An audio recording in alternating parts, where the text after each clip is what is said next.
Hello, xin chào các bạn đã quay trở lại với review 5 phút. Ở cuối tập 68, sau khi hoàn thành tâm nguyện của cha mẹ và thu mua được vật liệu từ phi thuyền ngoài hành tinh, La Phong cũng ngay lập tức tiến hành truyền thừa. Tuy nhiên, nhờ những món đồ mà La Phong mới mua được, Ba Tháp lại đột nhiên phát hiện không chỉ có một nền văn minh khác đã từng đi tới địa cầu, mà trước đó đã có rất nhiều nền văn minh khác đi tới. Điều này thực sự là rất nguy hiểm. Bởi vậy, La Phong cần nhanh chóng mạnh lên. Tuy nhiên, muốn xây một tòa nhà cao ốc chọc trời, điều đầu tiên phải xây dựng nền móng thật vững chắc. Bởi thế, theo lời Ba Tháp, cô sẽ huấn luyện cho La Phong từ từ từng bước một. Và việc đầu tiên Ba Tháp sẽ phải làm đó là giới thiệu sơ qua cho La Phong một chút về kiến trúc nơi này. Sau đó, Ba Tháp cũng liền đưa cho La Phong những quyển bí tịch mà anh ấy sẽ phải tu luyện.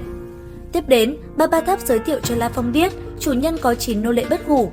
9 người này có một người là cấp vũ trụ, 6 người là vực chủ và 2 người là giới chủ. Và đối thủ của La Phong lần này chính là một người trong số đó, người mà sẽ tham gia vào quá trình huấn luyện của La Phong. Theo như lời Ba Tháp, khi trước người này vì bất mãn với tộc của mình, vì thế cô ấy đã phản bội tộc nhân. Sau đó, cô ấy đoạt lấy thân thể của tộc nhân khác để trở nên mạnh mẽ hơn.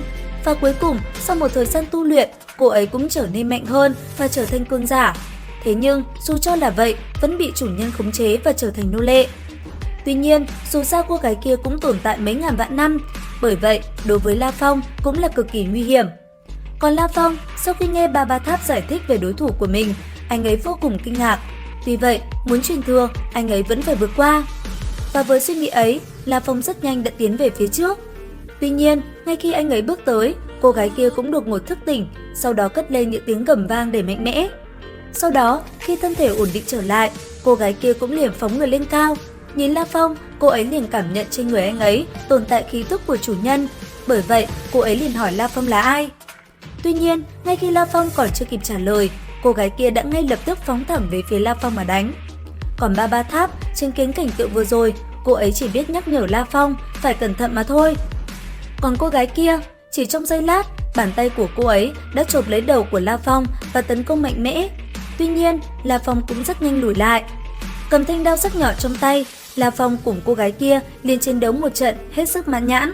Trong tay họ, thanh đao tựa như tia chớp, chỉ trong phút chốc, nó đã liên tục chém về phía đối phương. Và rồi cuối cùng, sau một hồi chiến đấu, trước sức mạnh của cô gái kia, La Phong rốt cuộc cũng bị cô ấy bức phải lùi lại. Thậm chí, theo như lời cô gái kia, bộ giáp hắc thần của La Phong cũng không thể bảo vệ anh ấy. Bởi vậy, thân thể La Phong rất nhanh đã bị đánh bay. Tới cuối cùng, khi thân thể của La Phong ngã xuống, cô gái kia đã liền dùng tinh thần lực của mình khống chế La Phong lại gần cô ta. Sau đó, nhìn thẳng vào mắt La Phong, cô ấy liền nói với anh ấy, thân là đệ tử của chủ nhân, anh ấy quá yếu. Nói xong, bàn tay cũng liền búng một búng liền chấn bay La Phong ra xa. Lúc này đây, tỉnh lại sau quá trình tu luyện, La Phong cũng bắt đầu có những cảm nhận của mình. Quả thật, anh ấy vẫn còn quá yếu. Bởi vậy rất nhanh, anh ấy đã liền lao vào luyện tập những quyển bí tịch mà chủ nhân để lại cho mình.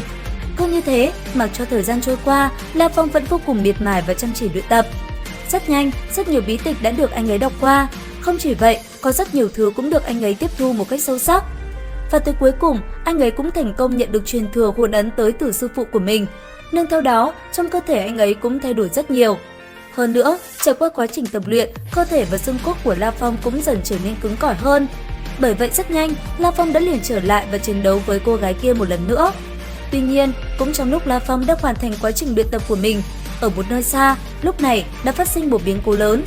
Ở sâu dưới đại dương, tộc đàn quái thú lại một lần nữa làm loạn, bọn chúng đã phát động tấn công về phía quân đội ở tại đất liền. Và rất nhanh, cứ nơi nào bọn chúng đi qua, nơi đây cũng liền bị phá hoại. Quả thực, đợt thú triều lần này đúng là quá kinh khủng.